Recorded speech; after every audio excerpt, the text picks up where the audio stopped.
want to welcome everybody to the Prolific Pulse Poetry Podcast and YouTube to the very first official coffee table talk. This is National Yay! Poetry Month, and we wanted to start the month off with a bang. Every Monday night, we'll be having a coffee table talk, and it's going to be about different topics. So it's going to be different a little bit each week. So I'm real excited about it. We, Also, probably a little bit nervous about it, and I don't know why because this is a bunch of poets. So, what are you going to do? Stick your tongue out? Mm, Read me a poem? mm. So, our focus tonight is we have first Susi Bocks, and congratulate her. She has a book of poetry coming out, an anthology, and guess what? I'm in it. So, I'm particularly personally involved in this one, The Sound of Brilliance. Susie, can you tell us about the anthology, how it came about, a little bit about what's going on with that? Absolutely. It started actually with, and actually I didn't even know it was going to be an anthology right from the beginning, or that I was going to be doing it. But last year I started The Short of It is the name of my online magazine, and I wanted to venture into publishing a little bit because I was very drawn to the short and the sweet and the succinct, and I've had run across quite a few poets and writers with short stories and things like that, that they were either structured poetry or really succinct writing, that I was just drawn to it. So I decided that I wanted to feature these people on my, website called I Write Her. God, I can't even speak today. But anyway, these people, they're able to convey so much emotion or heartfelt feelings in their work. And I wanted to just, in 150 words or fewer, please give me your best. And so they did. And so during 2020, we had, I want to say 51 features on the online magazine, of which you're one of them. And from those, I decided I was going to do an anthology. And so this is how it came about. And I've enjoyed working with everybody. The work has been wonderful to read, just to ingest and immerse myself in it. And the anthology basically is the best of the best that was featured. And we have a few people here today to read like a piece of their work or more, whatever is allowed. But I'm looking forward to doing this every couple of years. So I'll have people featured one year, anthology the next, featured the next year, anthology the next, and so on, however long that continues. But I'm really looking forward to it because they've kept me entertained. They've kept me just going, oh, that's awesome. And I just have enjoyed this whole process this last year, and going on a year and 3 months. So it's been fun. That's how it came about. I finally figured out that I liked really short and sweet and succinct, and then decided I liked writing that in that style, but I also wanted to feature features that maybe didn't get as much attention out in the WordPress world, or, just to give them a little bit of credit and kudos for their efforts. So that's how it came about. Wonderful. Well, I was really pleased to be involved in this because I'll tell you all a little secret about Susie, because I have been involved for a long time in the Frestig challenges that she would put up every week. And um, she is a stickler for everything being a certain way. And I get these little emails back and say, "You've got one too many syllables," and I have to go back and count my syllables. And then so I got to where anything I would send over to Susie, I would like triple check it, like, okay, this time it's gonna be good. And then whenever I would see it up, I'd be like, yes, I did it. So she challenged. So I feel honored to be a part of the anthology because I thought, wow, this is my English teacher that's looking at this stuff, and um, Oh, so well, thank you for doing I that. take that as a compliment because I know I have have an anal tendency about me. So I like the order and stuff like that. So thank you. Yeah. Thank you. Well, should we get started with your people? Would you like to call roll as to who you want to speak first? Sure. Well, why don't you start it off, Lisa, since you're in the anthology. Go ahead Okay. and read whichever one you prefer. Okay. Well, I'm going to read the one called Brother. Okay. It's dedicated to my brother Jeffrey. Brother, what can I tell when the owl roosts on the branch, each night watching me as I fall to sleep? Often I wondered if the owl knew my thoughts, my worries, and I often thought he did. He came to visit each night, witnessing my young teen life, and it seems he stopped by just when I needed some assurance of a life truly meant to be certain. When my heart was breaking because of the loss of my brother, the owl stopped by each night to make certain I could sleep. Hearing his call helped me rest. It's odd, don't you think, how he came by each night just when I needed the presence of my brother. He came by every night. Wow, beautiful. That is beautiful. Thank you. I Wow. love that one because it's so tender and comforting, to know that you have somebody watching over you. Yeah, I've always felt that way. Okay. And I was going to say, how about Joni? Why don't you go ahead and read yours? Okay, Susie, thank you. Thank you. I chose The Lighthouse.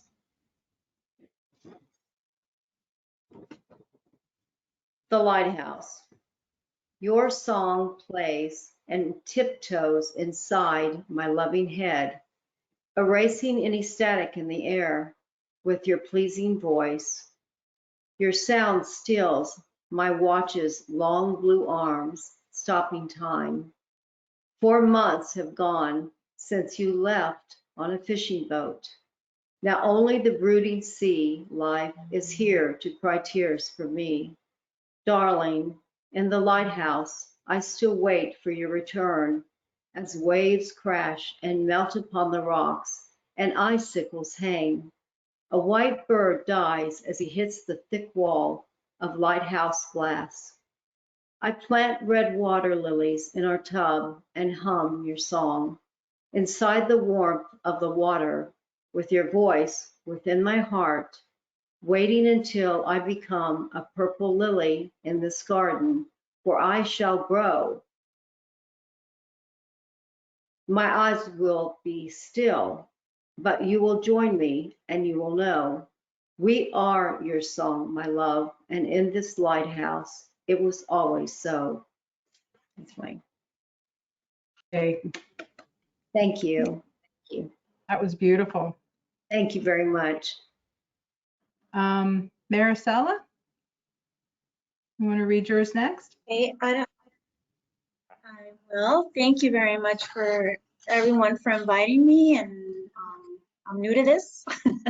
So this is a piece that is in Susi's anthology, and it's called Dishonest. Beige, irate, hidden well within myself, smile, rejoice, believe, reverberate inside, deeply buried sorrows, babe, float through imagined normal life, ignore the toxic warnings to be honest with my pain and let it fly free. Oh, that's very pretty. Thank you. Excellent. Where are you? Oh, there you are. Marjorie, how about you? Thank you both to Lisa and to Susie. This is wonderful to meet both of you kind of in person. I don't know if you can see the shape of this poem, kind of like a Oh, triangle. And I love seeing how these poems resonate off of each other. So there's on the surface, this is about not being able to get to a reading I was supposed to read at because there was a blizzard, and I sometimes am foolhardy and take off and try to get there instead. But there's also a reference to my father's unsuccessful heart transplant.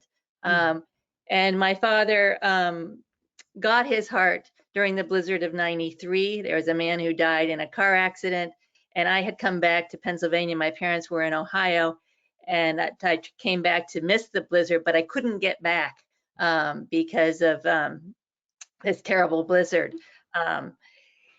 And so I'm always nervous about driving now in the snow, partly because of that. And then I was thinking, Joni, when you had the references to icicles and things like that. So the day I'm supposed to read poems on blizzards, a blizzard arrives.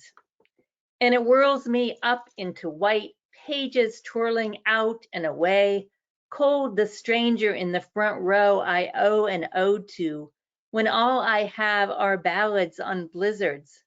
Like the one that uncovered for my father a stranger's still pulsing pump in a pile of wrecked cars. Yes, that one.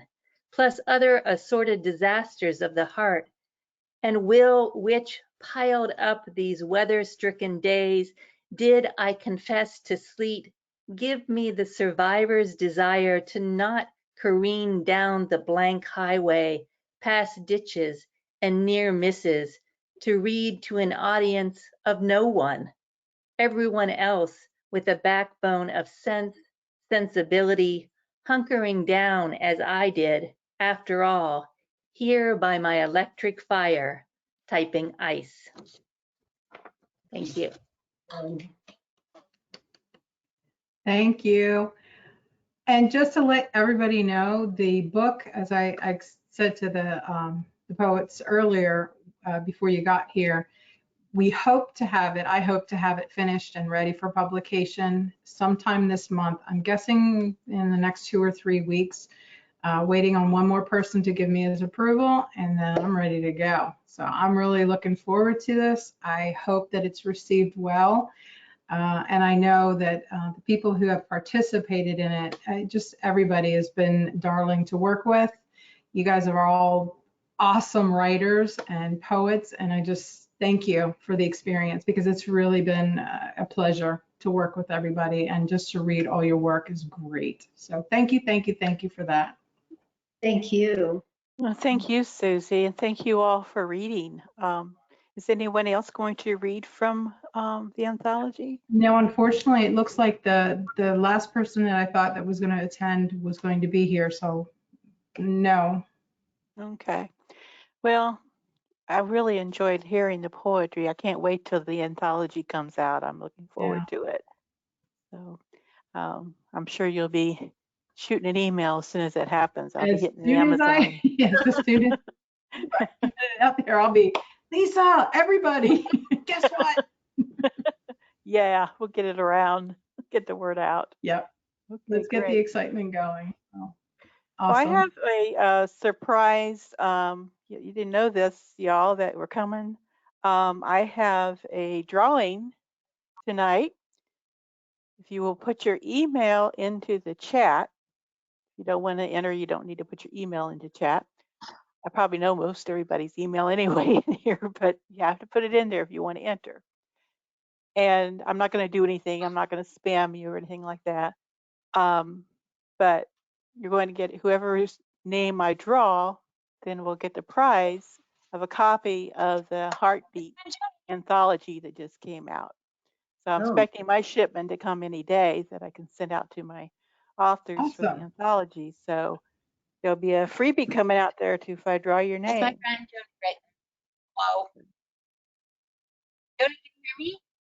Hi, Jeanette. Are you trying to say something? Oh, hi, Jeanette. Hi. Hi. I'm struggling trying to find you. Now I see all of you and I see my friend Joni. I'm so excited. Thank you for joining us. We can't see your pretty face, though. Well, Oh, I can only do one thing at a time. I did the camera, didn't work. Now I have the audio on, so I don't want to touch anything. Okay. Because your wonderful husband Scott has been trying to help me through this. Okay. Thank you. we'll Look get how through it. beautiful Joni looks. Hello. Okay, well, our room is growing. We're getting more and more people in here, so that's wonderful. And it looks like the chat is filling up, so I'll have a lot of entries. Um, so the next thing I wanted to talk about is, there's nowhere in the world that you can look these days. If you turn on the TV or podcast or turn on any social media, that we don't hear about something horrible that's happened in this world. And right now, we're dealing with something that we're dealing with homelessness. We're dealing with people getting shot. We're dealing with racism. Some of these things are old as Methuselah, but they still keep happening. And so I had asked Maxima Kahn, who's been on some things been on podcasts with us before. And I also asked LaVan Robinson, who I know writes a lot of social justice poetry. I'm his editor, so I edit all of his social justice poetry. Um, and let's see, and why am I blanking out? Chyrel Jackson to be a part of this as well, and as well as inviting everyone else to chime in. But hi, Arlene. So, Hello, I hey, made it. Sorry, I'm late. wonderful. So what I wanted to do was kind of open up discussion about how we as poets can make an impact for social justice. How can our words, that we write, I don't know about how many of you have written a poem about George Floyd, but I know I have. I wrote an obituary and a poem regarding him. And I wrote an obituary about a lady who died, who was a teacher who died of COVID, an obituary poem. Um, it's there's so many people that have probably done something like that. And I wonder, when we try to make a point with poetry, where do we put that poetry out there so that people can be be woke, be more aware of what needs to happen, whatever that is that, you think might need to be happening. Do we send them to politicians? Do we send them to newspapers? How do we get them where they need to be? I'm opening that up for discussion. If anybody has any ideas, I'd love to hear them. I know I suggested one place. There's a show some of you may be familiar with called the Black Eagle Joe Madison Show, and he's all about social justice. He specifically focuses a lot on racism, and I mean he's the person to go to if you want to know what is really going on versus a lot of the other hype that's going on out there. Do you get involved with his show? How do we get the word out? We want our voices to be heard. And, the poetry community, we listen to each other, but, any ideas? LaVan, do you have some ideas about how that can happen? I believe through formats like this right here, that's set up the coffee table where you have a discussion. I think that's one format. And I did try to get in contact with the Eagle, but his show is so busy. I did end up getting on and reciting a poem. So that was a good thing. But I believe that as poets, you know, um, I, compared to the other artistry, we're not really, have that exposure. And and the world needs poets and prophets. So basically, uh, I believe we have to trail our own, make our own trail, and and support each other through formats such as this one and the anthologies, and push that where our voices are heard, and eventually, hopefully, listened to and implemented into, as has a, to cause people to stop and think about the trajectory that we're going and has humanity as a whole.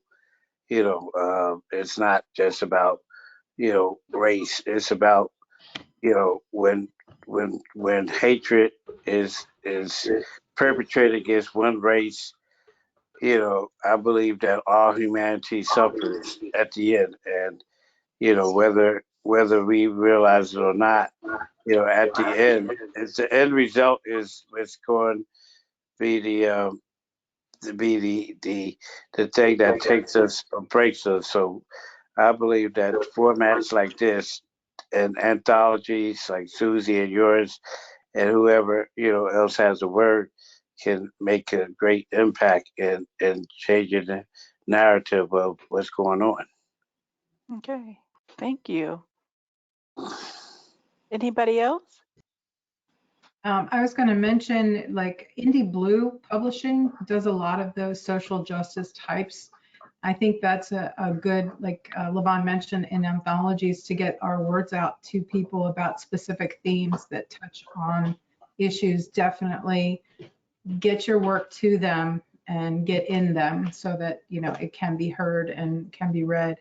But I had another thought too, because this is something that I was, when I started writing a while back, before I got into poetry, I did a lot of advocacy writing. I did editorials about different issues and different subjects. And one of the things, once I started writing poetry too, I felt like I needed to, like you said, get the word out about specific things that were relevant to, our I was going to say atmosphere, but not atmosphere. You know what I mean? Our humanity is important to get certain things across. And some of the organizations, national organizations that are already, trying to fight the good fight, like, for instance, I'll just use as an example, the Trevor Project. They have podcasts, they have blogs, they have various other ways to communicate their mission, their statement, purpose, and things like that. It might be good to actually go to some of those organizations and say, hey, I've got something I'd like to speak to. It's relevant to your cause, if you wouldn't mind. So that might be another avenue to pursue. I like that. I like that idea. There's podcasts galore out there. Mm-hmm. Right. One thing I've thought about is, and I don't know how this would, I haven't thought about the real specifics of it, but an example that I can give you is in Port-au-Prince, Haiti, there was so much slavery that there was a woman that had a Restovic program there. And one of the things they did, the average Haitian salary is extremely low. So they put a call out for people to, anybody that wanted to participate in Haiti could come up with their own words and their own music and actually do a performance. And this was hugely successful and got a lot of people to realize that there's a real slavery problem and issue in Haiti. So I guess I was thinking, and I don't know how this would be done. It would have to be, because we're all in different places, but if we got enough people interested, that people could spearhead local communication within their area, for example, and kind of put a open idea out there for people to see how many people might be interested in participating in something similar to that. Pick a specific subject, because there's so many subjects right now to pick from. Let's face it, it's sad and it's scary, but you can't ball them into one thing. So if we could get people interested, maybe to spearhead that in the areas that they're in, I think it might be taken well. You have to do all the right things, of course, so that it doesn't end up, if you get up there and read poetry, what can happen? What harm are you doing? You know what I mean? Because powerful things with your poetry, powerful stuff with it. Yeah. Oh, go ahead. Oh, I was going to say, and going along with that, there are just a ton of publications online and well, online primarily, that are poets responding to current events. So there's lots of places like that. New Verse News, Rattle, About Place does a lot of contemporary, poems about current events. So lots of places to kind of respond, and then a lot of those places really do market and kind of spread the word. I think those. Maxima? I'm sorry. Or you gonna say something, Joni? I'm sorry. No, I was just gonna. I was just gonna say. I think that kind of thing could really work if you get enough people interested. Right. Absolutely. Maxima, are you with us? I'm here. Yeah, I saw a couple people had their hands up for a while. Sylvester and Barbara. At least that's what the names say. They had their hands up, wanting to speak. Okay. Are you not seeing people, Lisa? Oh, there. I see Cheryl. She's got Sylvester on her camera. We're looking for you, Cheryl. Okay. Hey, Cheryl. Hey, Did you have your hand up to say something? I did, but for the most part, everyone pretty much just kind of hit on it. I mean, there are so many avenues for poets to kind of get their messaging out, whether it's social justice or whatever they happen to be speaking on at that time. So I don't really have anything new to add to whatever everyone else is saying. I totally agree with all of the comments that have gone forward so far. Okay. Did anybody, Barbara?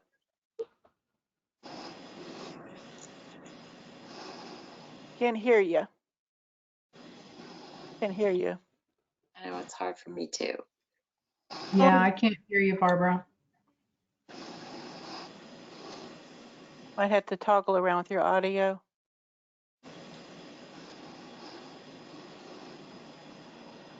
Too bad.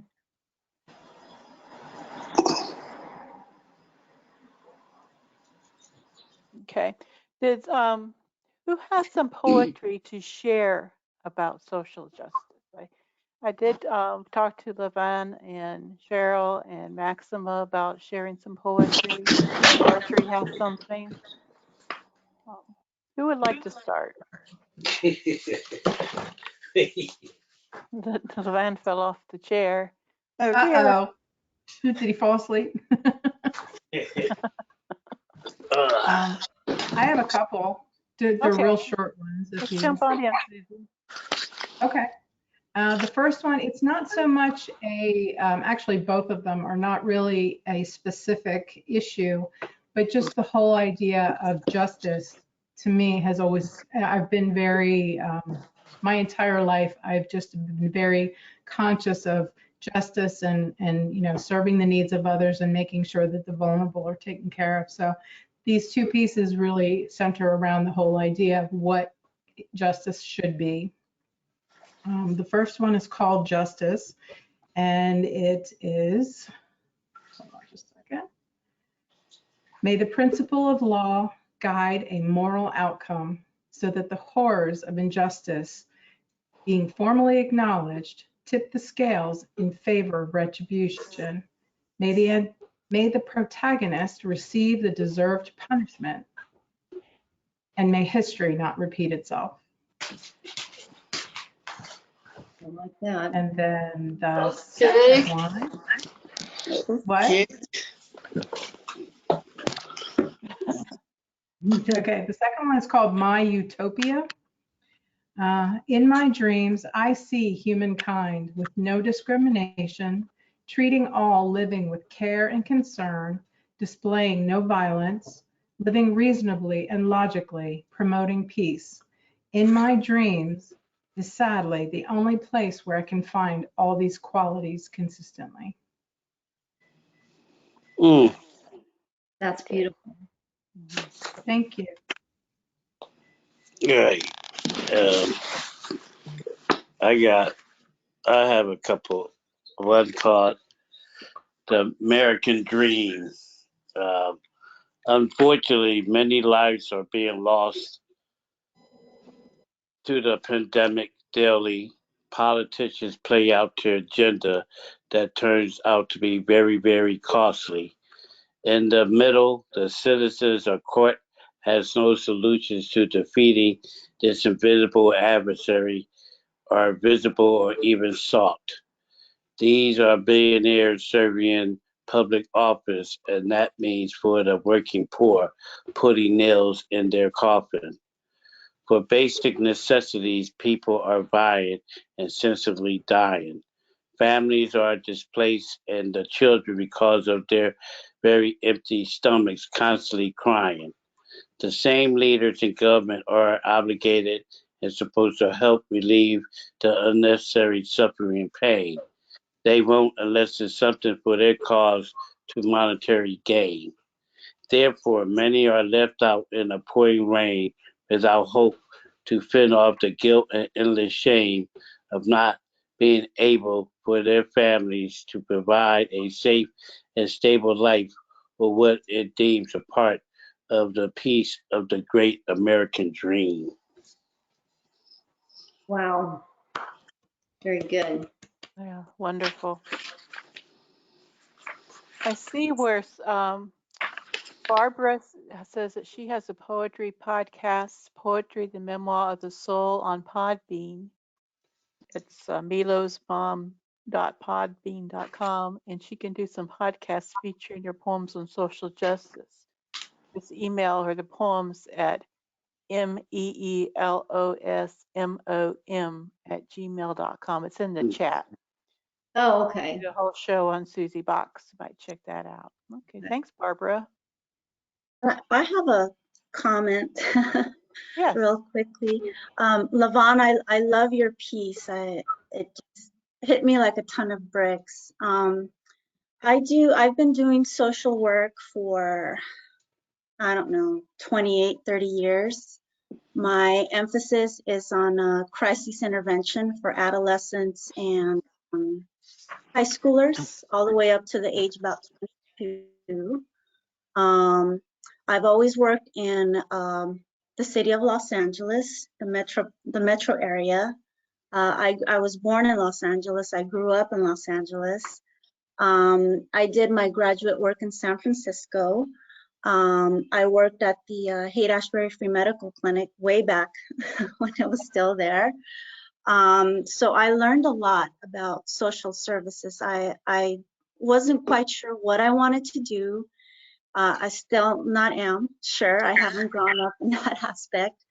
But long story short, how I see poetry, I just write stuff really to kind of help me deal with a lot of the things that I've been through in my personal life, and a lot of the things that I have, I guess, have the honor to walk with certain kids in their journey, as painful as it has been. I've seen a lot of the politics. I've seen a lot of things in the system. A lot of what I learned at school hasn't been really helpful to me. The people have taught me. The people have taught me that compassion. And one of the things that I have learned in my journey is that a lot of these kids in particular don't have a voice. The court is their voice. The system is their voice.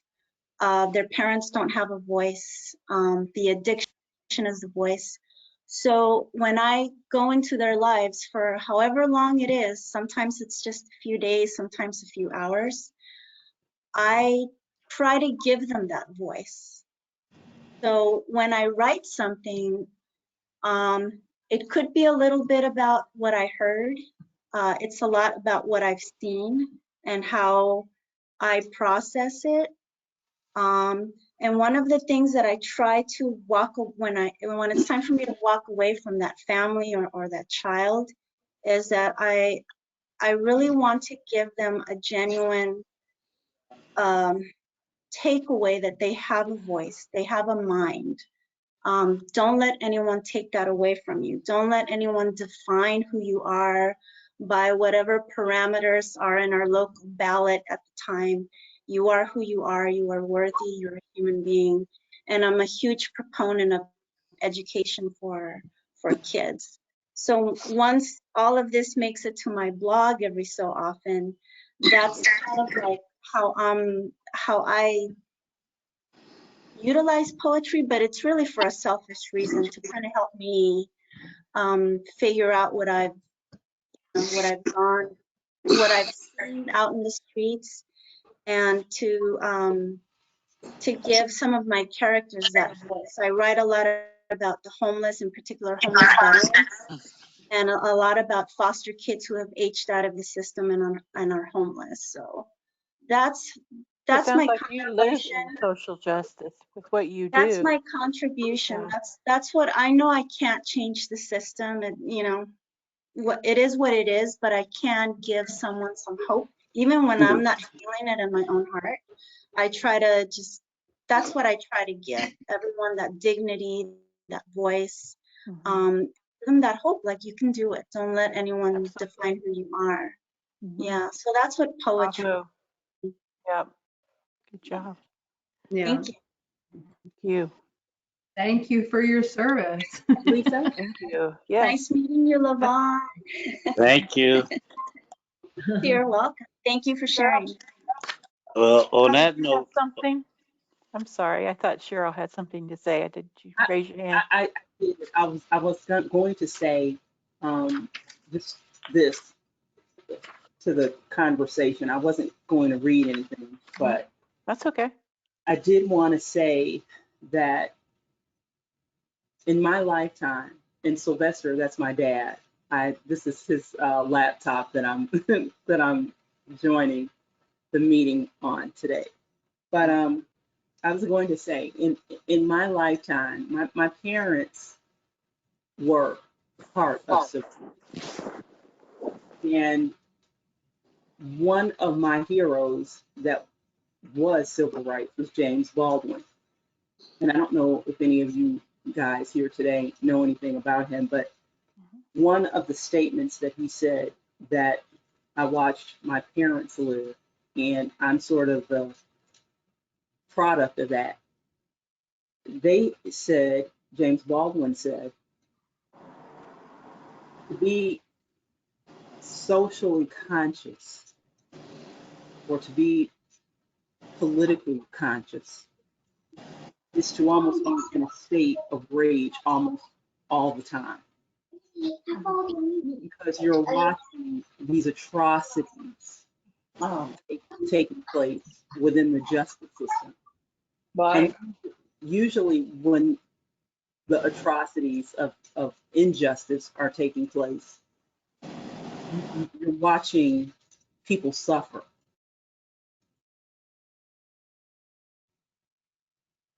So our job as an artist is to write truth, is to write what we see in our generation and give a voice to that, put a face to that. So sometimes the poems come across as angry, but it's certainly a justifiable anger, because you can't just sit around and watch people, like within last year, a man be strangled to death in broad daylight, and not have emotion or not feel something, witnessing that. You know, my dad grew up in a time where they literally came to your house in the middle of the night and took your brother, your uncle, your father, your grandfather out of the house, and you never saw them again. So James Baldwin was making the point that, okay, the Harlem Renaissance spoke a lot about this kind of rage that James Baldwin was speaking of. You're watching, you know, will it be okay for me to speak if I'm watching lynchings that Billie Holiday sang about by way of Strange Fruit in the 30s? You're watching people be lynched. Is it okay for me to speak about that? And should I not have anger? In the 40s and in the 50s, now they are marching by way of protests for civil rights, but you're still watching injustices take place. Is it not okay in the 40s and the 50s for me to show anger when I can't sit on a bus, when I can't eat in a restaurant? Is it not okay in the 70s and the 80s during the time that Rodney King then was beaten in front of a camera, and we all witnessed a man being beaten within an inch of his life in front of a camera? Can I not now be angry at injustices still when the whole Los Angeles Police Department tried to tell me that my lying eyes weren't seeing what I know that I was seeing, which is a man being brutally beaten in the light of day?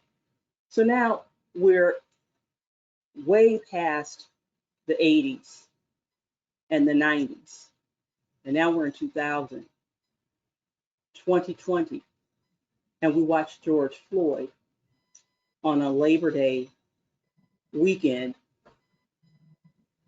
Bless us. Bless him. be strangled to death with a man's knee on his neck and his hands in his pockets. Here we go again. Should I not, as an artist, have anger? And can I not write about what I'm witnessing, not just in 2020, but I just ran it down from the 30s to now, watching these injustices take place. And so I'm sorry, sometimes when I write poetry, it's not all pretty and frilly with flowers and and painting pretty pictures about stuff, because I have to write about what I am witnessing. And what I am witnessing in 2020 and now 2021 with the sham of a trial that's taking place. And I just don't, I'm not that hopeful that this is going to have an ending that it should have, because I have been watching this now in my lifetime since Rodney King, and it's on up to this moment. So I am a little concerned about just, you know, how it's going to be resolved. And I do have a lot of anger. I'm not angry to the point where I'm hateful. I'm still hopeful, but I'm concerned because I just ran down in just this generation of wrongdoing. And I think it's the job of the artist, the poet, to write these truths as they are in the reality of which they are unfolding. Yeah, totally agree. Absolutely. And can I add something to that too? I just wanted to say, it's like when we write, it's about cataloging history. It's about saying, hey, this is what we see, this is what we feel, this is what we hear. And it needs to be an accurate snapshot of what we're experiencing. So yeah, absolutely. Are we entitled to our feelings? We're also entitled to give answers, hopefully, and maybe guidance and some direction, hopefully, to a better place. So yeah, thank you for sharing all that. Yeah. And you got me in the heart too. Yeah. Chyrel, when you were going down that list, I'm like thinking there's a poem in that. I was thinking the same thing. That I is thought cool. you were starting to read. That sounded like a poem being read to you. It's just, Well, no, wow. you know, because you've read, you know, you have my book, and so you know that I have a Yeah. whole section about social justice. It's just Mhm. sometimes when you're living it and you're in real time experiencing it, you sometimes don't want to relive it by what you've written, by way of some of the stuff that you've written, because Yeah. sometimes it's not so upbeat, and it doesn't sound so pretty. Sometimes it's very ugly and dark, you know, and I don't know.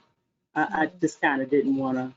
Sometimes I just feel like I'm reliving it when I write different Mhm. things, or when I read some of the stuff that I've written, you know, particularly now in light of what's going on. I just sort of feel like I'm reliving. It's like a Groundhog Day in Yeah. 2021 that I can't get out of. Mhm. So sometimes I just kind of need to just get out of it. But I can definitely read some of the poems. I don't mind reading. Well, I got somebody I over have there that's one saying, here. "Come on." LaVan says, "Let's do it." He wants to hear it. I want to hear it. No, this one is called Why We Can't Salute Oppression. White privilege allows your guilt-free conscience to not consider that you are indeed my oppressor. For this reason, you hide behind patriotism and insist that I must do so too. I cannot pledge allegiance to a country or flag that never pledged allegiance to me. This is why you refuse to honor or understand my protest bowed, not standing, down on bended knee. 2020, the oppressor is still very much content with my oppression. Because Black lives only matter when white lives can monetarily benefit from the pain, pillage, and suffering of 400 years of Black inequality. So that's called Why We Can't Salute Oppression. Wow. Wow. Thank you so much for sharing that. Thank you. Anybody else have some poetry that they would like to share? Maxima? All right. Yeah. Thank you, Cheryl, for that. That was really powerful. And I think it's just so, I mean, I feel like the anger you're speaking of, it's like a holy rage, you know? And it has to be there, and it ought to be there, you know, it has to be there to say, no, this has to stop, right? And as poets, we write the full range of our feelings, right? Yeah. Yeah, I wrote this poem, Chasm, last summer. Morning's light and heat just coming on. The summer solstice rounds a stressful year, to say the least. And isn't that the poet's job, to say the least? With these veined leaves of dogwood dangling in silver light, with this white and dark gravel, a sea beneath my feet, the garden opulent and unrepentant, while human bodies fall bloodied by human bodies, and peaceful protests turn as the law applies violence strapped to their hips, armored in chests white with rage. To make something of these. Music from a cheap radio, songs of birds concealed among the holly, the image splays naked and forlorn, the imagination hides in the underbrush and pecks.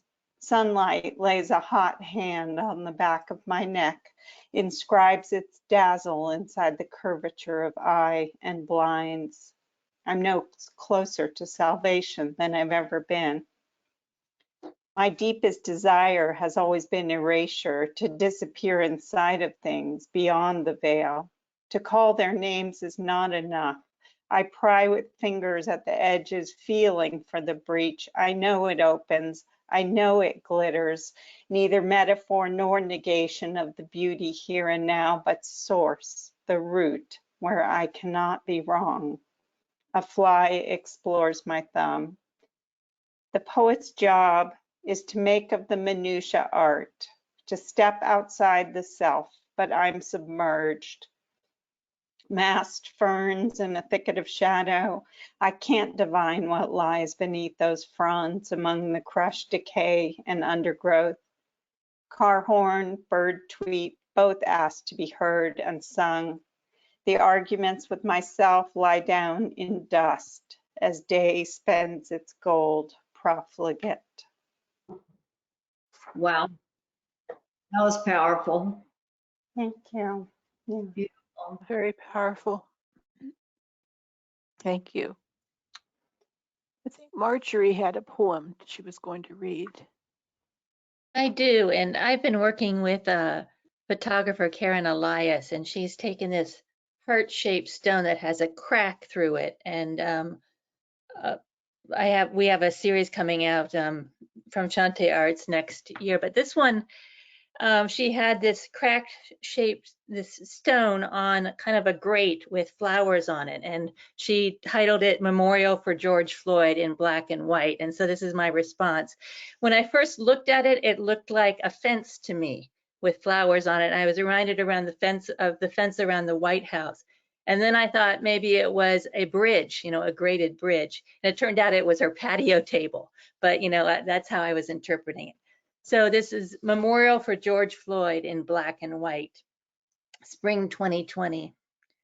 Cracked, gray, gone dead, the stone cold heart pinned by the pale blooms of buds in the city that fences out cherry blossoms and peace, rubber bullets, pepper balls, smoke bombs, all the unconstrained and uncalled for on a parade to a photo op across Lafayette Square, its border street now renamed in bright caution yellow, to St. John's Episcopal, where the everyday horror of now is colorfully on display in black and white, the charade of posing for the political, gone viral, the reality, not virtual, of knees, necks, nooses, chains, chain links, fencing out, fencing in, not again, but still. Or is it a bridge, narrow, graded, not beside still waters, but over the teeming, the troubled, waves of multitudes crossing the deadly current, not to the old promised land of denial, but to this other side, rocky but reclaimed, vast, expansive, unending, ready to till, to sow, to harvest. Even now, the faint scent of grain-strewn blossoms beginning to resurrect the morning breeze. Wow. I love that. That was great. Thank you. Susie, you have a poem for us? No, I didn't. I've already read mine, but I think Joni said she had one. Oh, was it Joni? Okay. Yeah. It's only a minute and 16 seconds, but I just wanted to quickly say, Sylvester, that just a quick question that I think applies to all of us, and I really would like to just hear yes or no. I feel like when I post, I'm an ACOA, so I had two parents that committed suicide before I was 30. My life was very scary, and I lived day to day afraid I was going to die every day. So because of the things happening in our house.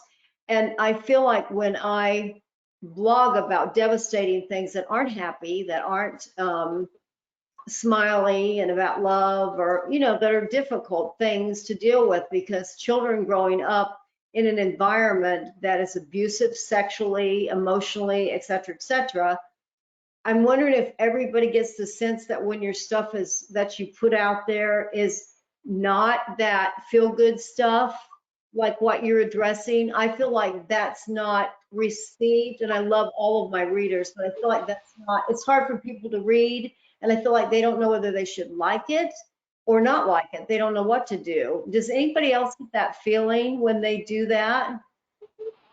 I definitely get that feeling.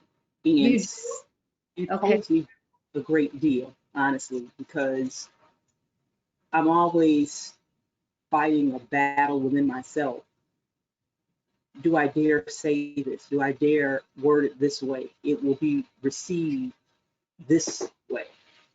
So I'm always fighting within myself, you know. And it took, you know, my daughter to say, Yeah. life isn't always spring time in Vermont. It's not like that. It's not daffodils and good times and, you know, musicals of Gene Kelly and Ginger Rogers. It's life. The real world that we live in isn't like that. No. And you can only write from your perception of where you are, where Yeah. your truth is in that moment. So that was one of the biggest internal conflicts I had with myself in our second book of poetry, because we were writing our second book and our dad had just died of stage 4 prostate cancer. And we're doing all of this, planning his funeral, packing up his house, our lives of 45 years. And we're writing poems, and the poems aren't happy. They're not, you know, they're not just you know, feel good. Some of them are very painful, because that is where we are at this point. And it just took my, you know, it took my husband and people that know me to say it's okay for you to write your truth where you are. That is as relevant as anything else. So if you want to write that, I think you can only write where you are and what your truth is. And so I say if that happens to be a sad poem and it's not, you know, jovial, then that's just what it is. I agree. Yeah. And it's interesting that you say that, because I just had this conversation with my son over the weekend. I asked him why he doesn't like read my stuff as much as he did in the beginning. And he said, it's so sad. Oh, Because Oh, that, actually, it was the poem that I sent you for the book review. And he listened to it and he said, why is it always so sad? And I'm like, I have to, because it is something that I experienced. I mean, my blogs is I write her, you know, hello, do you know what this blog is about? It's about, you know, expressing the emotions that I have either felt or I'm feeling, and I want to get them out. Chyrel, one thing though, or even Joni, you asked the question if it bothers me, how people might interpret it. And I'm like, no, because I want them to get to know me. I want them to understand who I am and what it is that I'm experiencing, you know, along with other fiction stuff that I write. But I really want them to, I want to be heard. That is the whole, what do you call it? What is it when we evolve from, you know, childhood as you experienced?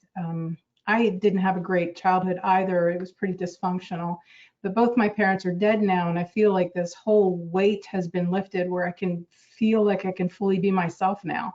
So for me, it is about getting all that stuff out, or you know, having already dealt with it, then I want to not necessarily relive the experience, but certainly educate. And hopefully, you know, some people will learn from that or get something out of it. But to answer your question now, I think a lot of people it resonates with when I put this stuff out there too, and they feel that angst or that pain sometimes, and it feels good for them to know that somebody else has experienced that too. So right. I just think every person who decides to pick up a pen or, you know, pound keys on the computer needs to. They have to, and there's nothing wrong with that. Thank you. Yeah. I totally agree. I really do. I have a poem that I wrote if you want to hear it. It's on Haiti as well, and it was written after me going on several missions to Haiti and what I saw. And if you'd like me to read it, I can. Sure, go ahead. And this is all truth. This is all stuff I witnessed with my own eyes. This isn't not one line in here is made up. So the name, and this is going to be published somewhere else. But I can read it. Haiti, the forgotten dying land. Scant trees hold precious life in soil. Downpours run without mercy, flushing minerals into lowlands. Charcoal created from the sparse bush. Tiny fingers burn on hot boiling pots of small green leaves collected. Overfished waters leave nets lying empty. Silent goat bones weave like shadows. Stomachs ache like a black tooth decaying. Blank stares of a slave child with a swollen belly. Chained underneath the iron bed frame. Outline of a starving dog, tits swinging, maggots feasting on her back. The rainy season is all but a bad memory.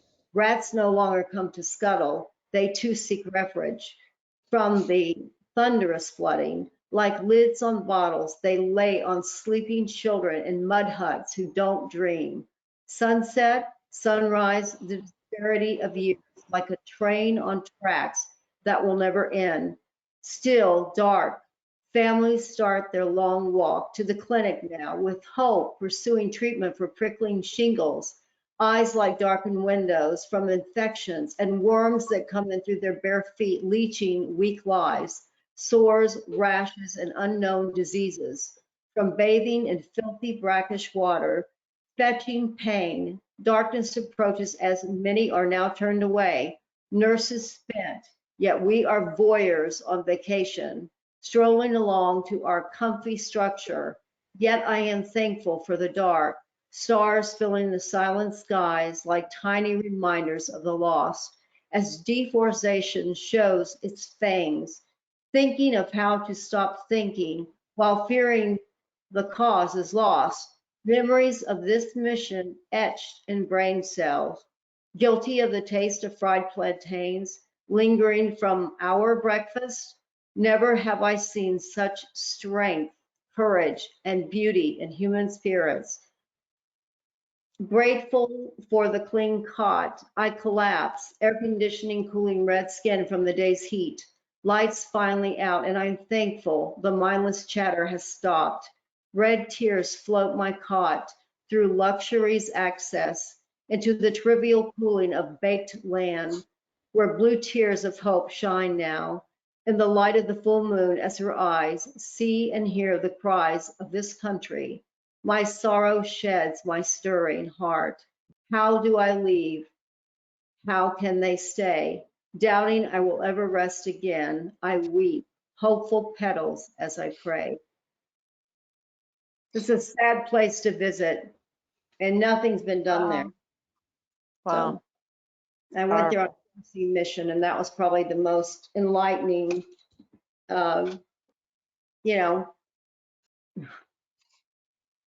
it's heartbreaking. Wow. Well, I thank everybody for coming out tonight. This has been, to me, it's been wonderful. A wonderful discussion to have. Thank you. I'll give you all a hand. Thank you for coming. Thank you. Susie, LaVan, Maxima, Chyrel, specifically thanking you all for signing up with me to do this. We will be doing one every Monday night this month, and each one will be something different. So you want to come back next Monday night, come on back. But thank you all so much. Thanks for having us. I Yes, appreciate it. Thank you. You all have a wonderful night. Thank you. Take care, everyone. Thank Thank you. you. Thank you.